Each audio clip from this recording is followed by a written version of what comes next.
Take off your shoes. Not literally. Take off your shoes. That was what God said to Moses when he called him to the burning bush to appoint him to deliver his people, the Israelites, from Egypt. Now, if you're not familiar with the character of Moses, let's do a quick recap, right?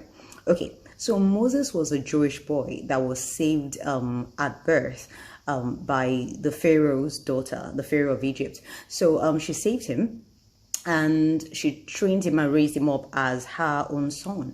However, when Moses grew up, he became aware of how badly the Egyptians treated Israelites. Those were his people.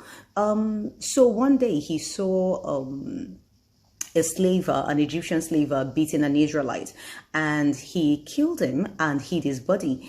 However, he had to flee Egypt, right, to avoid the repercussions of the Pharaoh for murdering an Egyptian. Yes, so he had to flee Egypt, and then he fled to Midian.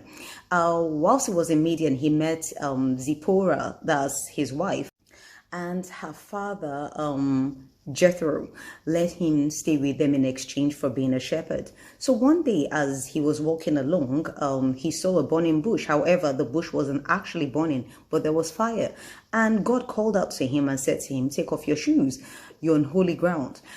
If you think about it, nobody wants to keep walking around on their bare feet, right? So as soon as he took off his shoes, God had his full attention. Yes? Okay. A lot of us avoid and shy away from the things of God out of fear of not being accepted. And for good reason. Sometimes we're just not accepted, right? Because if you take a look at the world today, a lot of people are proud to show off things they should be ashamed of. Okay, look at the fashion trend, for instance. The more naked and the more outrageous you are, the more praise, the more accolades you get. And a lot of people feed into it and they keep doing more. So it starts from a little skirt and a crop top, then you're posting your undergarment, then people keep praising you, then you start taking naked pictures. So people feed into it. And one thing I have learned about a lot of people that feed into this is because there's a void inside that they need to fill, and somehow they think the external praises and accolades will make them happy, right? So they keep doing more because they want more of that praise, they want more of that happiness. However, the void gets deeper. Then they go around and try to acquire all sorts of material things because they think that would bring them the happiness they're seeking for, and somehow the void gets wider. Then they think, okay, you know what, I'm going to get into a relationship, and then maybe if somebody loves me, then I'm going to be finally happy. But that longing doesn't go away, right? And then a lot of times, a lot of people give up and they think, you know what, I'm going to give this God thing a try, right? They claim to have all the answers. They claim to be happy, right? So they want to give the God thing a try. Then they take the sons and daughters of the world. They take their dreadlocks and their tattoos and their colored hairs and their mini outfits and all their flaws, and they go into the house of God seeking to fill that void, right? However, when they get there, the sons and daughters of God turn up their noses at them. Why? Because they don't belong there. They don't look like they should be there, right? Even when they sit down, some people pick up their bags and move to the next seat because, don't stain my white. And it doesn't just have to be the house of God. It could be people you meet anyway. It could be at an event. It could be people you meet at the bank. It could be people you meet at the supermarket. And forgetting that our primary purpose as sons and daughters of God is to win souls. And most of the time, it does not require you speaking to people to actually win their souls. Your actions and your demeanor towards them is enough to change a life, is enough to change somebody's story. Because I thought the sick were the ones that needed a physician, not the ones that are well. We miss the point because we're usually seeking to heal those that are already well. And then we ignore the sick. We shoo them away. We shoo them out of the house of God because why? They look like scammers. Why? They look like disobedient children, why they look like street walkers, they look terrible, they look like armed robbers, they look like Moses. They look like Moses. Now imagine if God had shooed Moses away, because don't forget, as much as he was defending his people, he had just murdered somebody. So if God had shooed Moses away, I wonder who would have saved Israel. Because if you go through that story, I can't think of anybody that was spiritually sensitive enough to tune in into God the way Moses did, save his brother Aaron. But even his brother wasn't at that level. So it had to be Moses. The murderer, it had to be Moses. Let me tell you a quick story, right? It's the story of how I started going to my place of worship. Now, it's been well over 10 years. I think I've only shared this story with about 1 or 2 people before, but let me tell you about it. I mean, it was at a time when I was really desperate for a place to worship. And there are many places. However, I didn't want just any old place, right? I wanted a place that resonated with my soul. I'm the sort of person I am. I'm not the sort of person to just go somewhere just cause, or just because everybody else is going there, or just because the place is popular or whatever it is. I really wanted a place that resonated with my soul. I wanted a place that felt like home, right? So I tried so many places and nothing seemed to be working, So after a while, I gave it up. I just stopped trying altogether because I hate the whole, hopping around thing. So I tried so many things, it wasn't working. So anyway, so after a while, a friend of mine started to invite me to a place of worship, right? Because she realized that I wasn't going anywhere. And I kept refusing, partly because I felt I would not like it. I tried so many places and I'd given it up. So I thought to myself, I would worship from home. So she kept inviting me and I refused. So one day, she came to mine on a Friday evening and she said to me, she had a business meeting and I may benefit from it. So I got dressed and went with her and she drove, right? So we got to the meeting and everything. It took longer than usual. And yes, I did benefit from it. But after the meeting, she looked at her time and said, I have vigil in my church today and everything. I was livid because in my mind, I felt like she was trying to play me, right?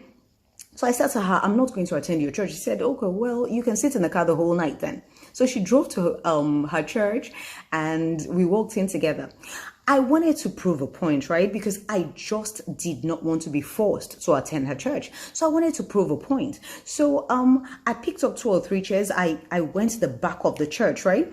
And I put the chairs together and I slept. And I told her I'm going to sleep through the service. I don't remember if somebody woke me up or whatever it is. I don't remember that at all. But I was determined to prove a point. So anyway, I slept. Whilst I was sleeping, somewhere along the lines, the service had started, so the sermon had started. And I woke up in the middle of the sermon, but I didn't open my eyes, right? And as I woke up, something strange happened. So it felt as though my friend had written out everything about my life and written it out on a piece of paper and given it to the head minister, the pastor, right? So it felt that way because as the sermon was going on, it was every single detail about my life. I was upset.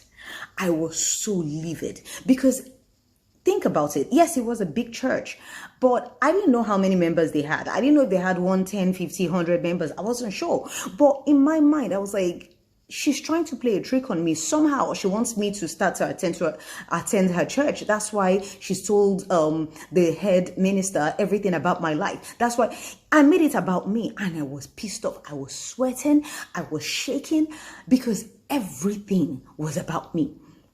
So I refused to open my eyes. I just lay down and I was like, I'm not going to be a part of this. I'm not going to join this. Now, the sermon finished and they started to pray, right? Now, this prayer was tailor-made for me. It was tailor-made for everything I was going through. I'd never come across such prayers. I'd been searching, I'd been seeking. So after a while, I stopped fighting myself and I decided, okay, fine. I'm just going to pray along, only because I've been looking for this sort of prayer. So I finally got up and I opened my eyes. And when I did, there were hundreds of people. I couldn't even see the pastor. So I got up. Thing is, it wasn't even about me at all. Yet, it was every single thing about my life. So I kept on praying. After the service, I pretended. So my friend came over to me and said, "Oh, hope you enjoyed the service." So I was like, yeah. So stylishly, I asked her, "So what time do you start on Sunday?" She said, "Oh, 9:30 or something thereabouts." I said, "Oh, okay." On Sunday, I was back there. I was there at 9 o'clock. I went straight to sit in the front. I may never sit at the back, right? Because somehow I just felt like something is going on. Something isn't quite right. Yes, I'd experienced God, but not in that way. I mean, God is powerful, yeah, but not that powerful. I just felt like something was going on. There had to be a loophole. I needed to see it for myself. Maybe they were reading out somebody else's life. I needed to see it for myself. Something was going on. So I went to sit in front. Now, on Sunday, when the sermon started, everything that was missed about my life on Friday was what was preached about on Sunday. By the time that service ended, I was on my knees. I was crying. I was inconsolable. I could not stop crying. I was crying because I had never experienced such miracle in my life. I knew God was powerful. I'd never experienced God in that way. It was unbelievable. And the rest is history. Now, please don't get me wrong. There are times when I put back on my shoes and I run into the world because I get distracted. Oh my God, look at that. That is so beautiful. Oh my God, look at that. Oh, look at that garden. Look at those flowers. Look at those plants. And it became eye-opening for me when I realized that those plants, those flowers, they have no roots. And before I realized it, the plants died off and the sweet scent of the flowers became foul. So, with my tail between my legs, I crawled back to God. Except this time, I handed over my shoes to him. And I asked him, I begged to do with me as he pleases. So maybe you're like me. Maybe you have a void that you need to fill. Maybe you're seeking happiness that no man can give you. Maybe you want peace. You just know you need more. You need more out of life. You need something, but you can't put your finger on it. You need peace that passes all understanding. Maybe you're like me. And just maybe God is calling you. God is asking you to take off your shoes and come to him. He's saying to you, I may know something about your life that you don't. I may have answers to your questions that you've been asking. Just stop walking. Stop moving. Stop running. Stop seeking. And come to me. I need to talk to you. Just hear me out. Take off your shoes. Namaste.